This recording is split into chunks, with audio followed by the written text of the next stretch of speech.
રાજ્યમાં મધ્ય ગુજરાત સહિતના કેટલાક વિસ્તારોમાં ગરમી પડી રહી છે, જ્યારે સૌરાષ્ટ્ર અને દક્ષિણ ગુજરાતના કેટલાય વિસ્તારોમાં છૂટોછવાયો વરસાદી માહોલ યથાવત છે.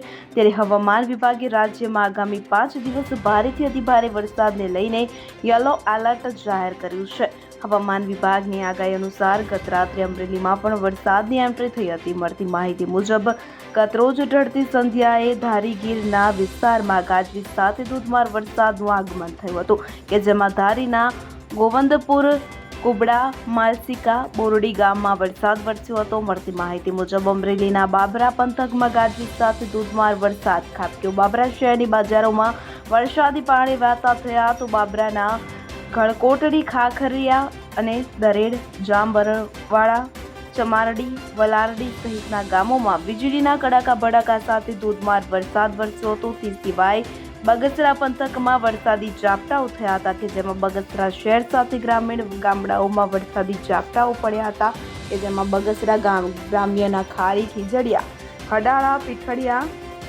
માવજી જેવા નવા જૂના વાઘાણિયા ગામોમાં વીજળીના કડાકા ભડાકા સાથે વરસાદ ખાબક્યો હતો. ત્યારે ચોમાસામાં પ્રથમ વરસાદથી ખેડૂતોમાં હરખની હેલી જોવા મળી રહી છે. Bureau report CN24 news. હવે જુઓ દેશ દુનિયાની તમામ ખબરો તમારી આંગળીના ટેરવે. ઉઠાવો મોબાઈલ અને Google Play Store પરથી ડાઉનલોડ કરો અમારી CN24 ન્યૂઝ મોબાઈલ એપ.